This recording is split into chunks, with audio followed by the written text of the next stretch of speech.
Hello everyone, I Fix It All here, team I Fix It All. We got the floor pans completed and I was able to caulk the perimeter, and using a putty knife I was able to rake it in, go along and just putty knife and pull. The objective was to get as much of to get 100% of all of this high edge sealed. So the thought process is, as Story is trying to tell us, what do you know? Are you going to tell us something? Yeah? Come here. Come on.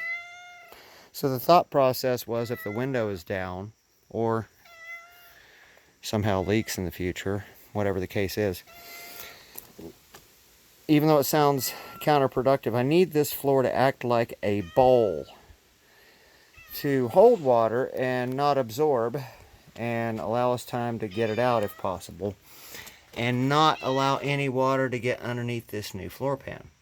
Now, the future modification is going to be, earlier videos showed that when I received these pans, the rear corners were cut out and there was a hole there, sort of. I'm going to be revisiting this area back here in these two corners, because my thoughts are I'm going to punch through that material again and add a grommet, or here, let me just keep this simple. I want to punch through this, and I'm going to use a straight spark plug boot, and I'm going to razor knife very shallow around the end of the spark plug boot so that I can go under the car, shove the boot through this hole, and the rubber I'll probably be drilling on this angle right here, which is exactly where that opening is. It's a perfect location. And the spark plug boot will be setting at a 45-degree angle. And it's only going to be like that long. Well, what does it do? Well, as the car moves forward, the water will sling to the rear, because this car sits low in the rear. And I will have exit ports for any kind of water that gets in the car. Now, whether I do one on each side or put it dead nuts middle, only one, I don't know yet. But I need a way to allow water to drain out of this car naturally if it does get in the car. And of course, it's a Volkswagen, so anyone who knows about Volkswagens, they're probably saying, dude, these cars leak. So I'm trying to work on solving all of those little puzzles to the point that we should be able to take this car through a car wash before we could. Is that right, Story? Now, back to that caulking. So I didn't have enough to finish the other pan, but I got the vast majority of it. I stalled out right in there.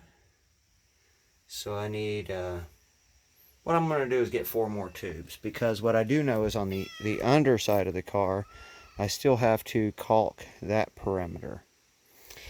And I'll allocate 1 tube per side for the underside, with the intent that I'll have 2 spares.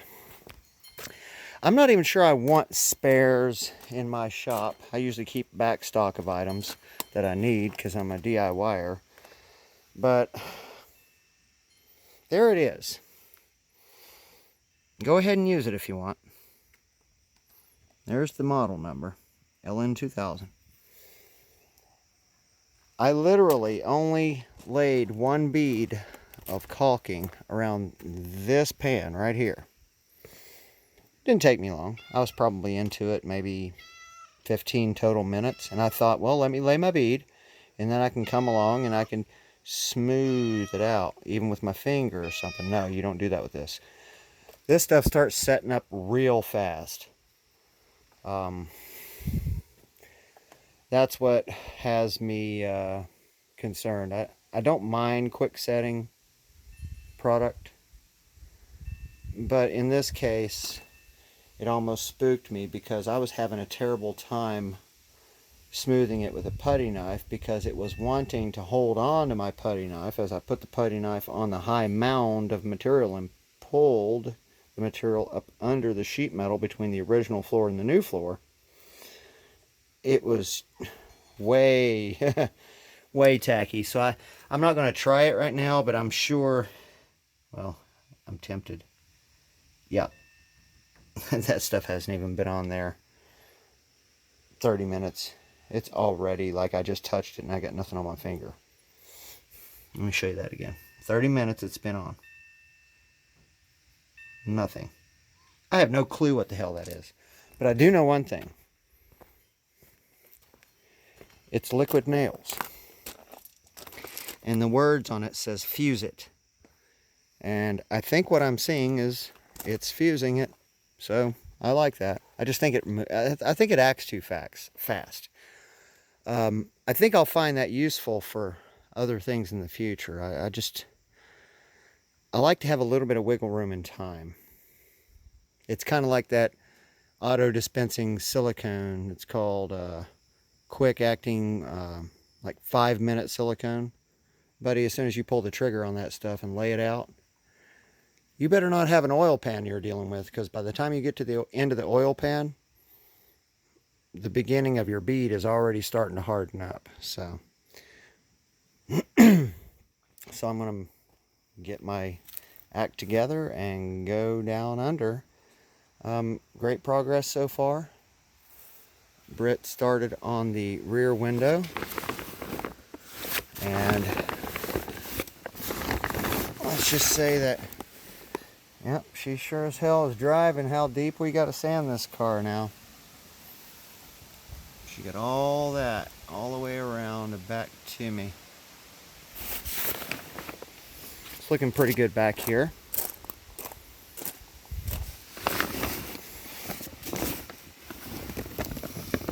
She was finding some interesting things, like the little bit of pitting right there. So it seems like as long as I keep this tarp on the car, our humidity is amazingly high. And there it is. Well, it's okay. I think that's humidity. Yeah. So there's normal where the orange mark is. Seems like with humidity, no matter what, it should be flashing over. The metal's not. And she ran sandpaper on this, so I know damn well it's the worst thing you can... Well, it's not fair to say. What I do know is if you heavy-dutyly sand galvanic coated steel work, I should be flash rusting by now. So we'll see. Moving to the underside of the car, I guess there's nothing preventing me from putting the wheels on after that and dropping it back down on the ground. And after I get the bottom side completed, I'm going to move over to the front area and I will demo out the gas tank and pay attention to all the stuff happening in here and clean it up. Because this entire area in here, my headlamps, that's my wiring from days gone by. I'm not sure what happened. I think this whole harness smoke checked. The magic smoke came out of the original harness. So we're going to undercoat the entire interior right here. This cardboard thing is going to be used as a template because I'll build a new one of these out of masonite. And anyone who, well, you can find it at Lowe's. It's like the greatest paneling ever for generic purposes. Water doesn't break it up or nothing. You can throw it on the ground. It doesn't dissolve. It doesn't break up. Pretty tough stuff. Has a smooth and a rough side. So I'll probably fabric cobble and duplicate this entire system right here out of masonite. And the little floppy edge requirements will be conjoined with Gorilla Tape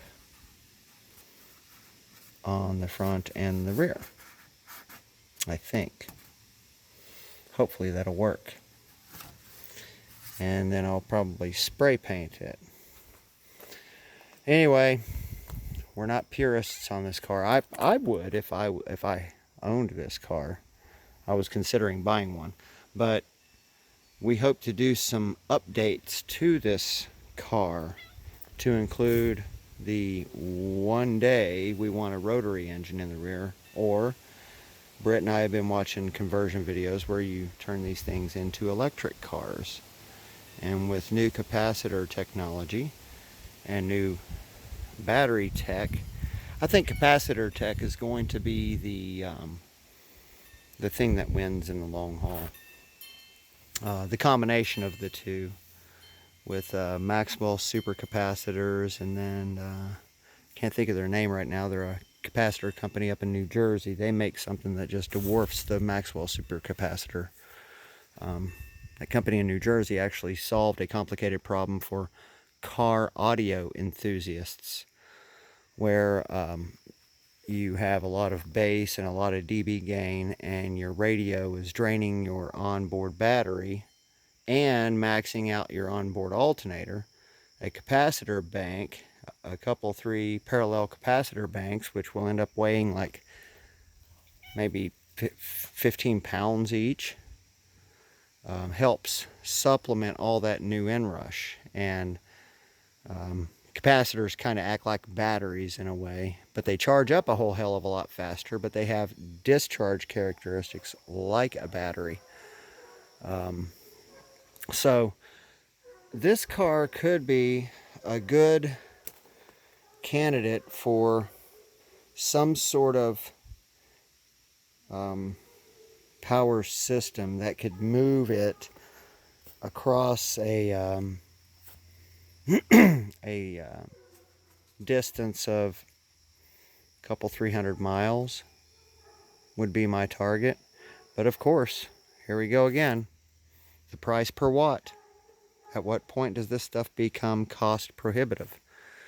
So again, I think the future for electric cars is capacitor banks and not necessarily batteries.